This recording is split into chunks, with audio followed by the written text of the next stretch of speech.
Pangulong Bongbong Marcos hinayaan ang mga sumisira sa kanyang vloggers na bumangga sa bato ng batas. Ating pag-usapan ang pagbangga sa bato ng batas. Paano biglang nanahimik ang ilan sa mga pinakamatikas na DDS influencers? The House of Representatives has invited at least 40 social media personalities to serve as resource persons for the probe on fake news and disinformation. Pinag-aaralan ngayon ng Kongreso ang pagpapatupad ng mas mahigpit na regulasyon sa social media upang labanan ang paglaganap ng fake news, cyberbullying at iba pa. Iginit ng mga mambabatas na hindi nila layong supili ng kalayaan sa pagpapahayag ng mga content creator at influencers. Sa mundo ng social media, hindi may kakailang may mga personalidad na tila mas matapang pa sa politiko. Ang ilan sa kanila walang takot sa pagbatikos at tila hindi matitinag ng kahit anong banta. Pero bakit bigla silang tumahimik? Noong unang lumabas ang balita na may 40 social media influencers ang iniimbitahan ng House of Representatives upang humarap sa isang investigasyon ukol sa fake news at disinformation, marami ang nagbunyi. Panahon na para papanagutin ang mga nagpapakalat ng kasinungalingan, sigaw ng ilan. Pero may ilan namang nagsasabing ito ay isang atake sa kalayaan ng pamamahayag. Kabilang sa mga inibitahan ay sina Molu Tikia, Jose Yumang Sonsa, Crisette Chu, Mark Anthony Lopez, Alan Troy Sasot, MJ Reyes at marami pang iba. Sila ang mga personalidad na matagal nang nasa unahan ng diskursong politikal sa social media. Matapang, matalas at walang inuurungan. Pero bakit tila napipipi ang ilan sa kanila? Marami ang nagtaka. Dati-rati, palaging maingay sa Facebook, YouTube at Twitter. Laging may opinyon, laging may banat. Pero ngayon, inanyayahan ng mismong gobyerno para ipaliwanag ang kanilang ginagawa. Biglang nagbago ang ihip ng hangin. Hindi nila inaakala na sa kanilang walang takot na pagbabangga, isang araw ay may mababanggaan silang mas matibay. Ito ang mismong batas. Sa bawat fake news na kanilang naikalat, sa bawat pang-iintriga, sa bawat pagpapasimuno ng hidwaan sa social media, hindi nila namamalayan na unti-unti silang lumalapit sa bingit ng pananagutan. Pero ano ang tunay na dahilan ng pananahimik? Takot ba o may pagsisisi? O simpleng pag-iwas sa responsibilidad? Ayon kay Representative Dan Fernandez, layunin ng investigasyon na alamin kung paano kumakalat ang disinformation, kung paano ito naapektuhan ang bansa. Hindi ito paggigipit, hindi ito panunupil.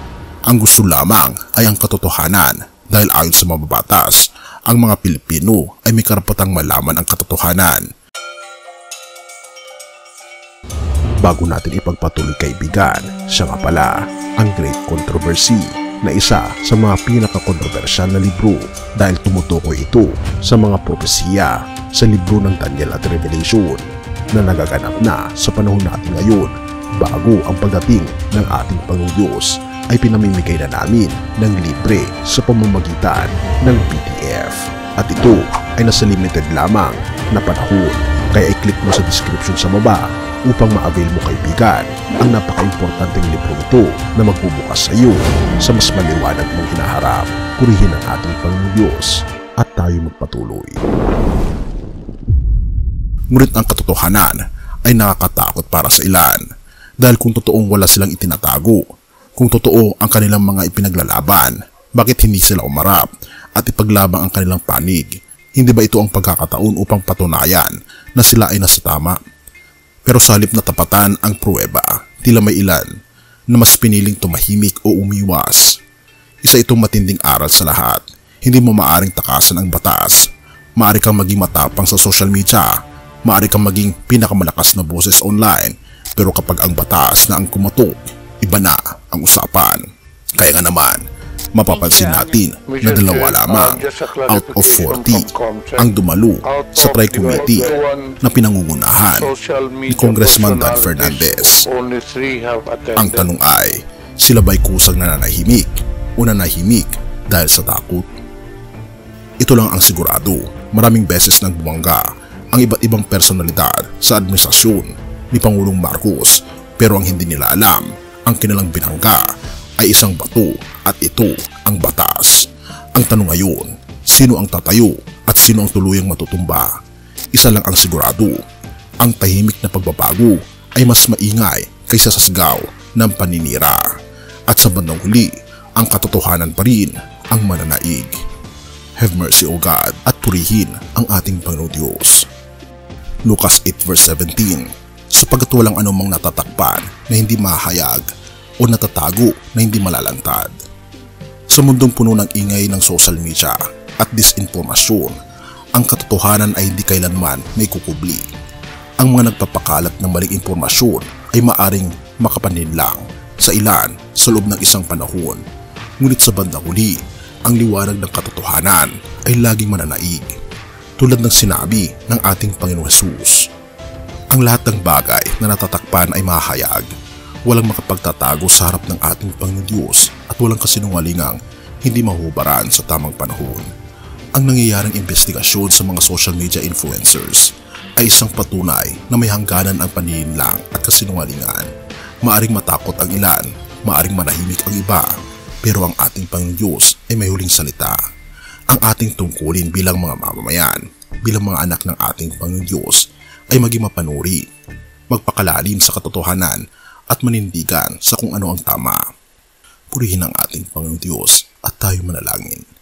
O aming Panginoong Diyos na makapangyarihan sa lahat, Ikaw ang Diyos ng katotohanan at hustisya.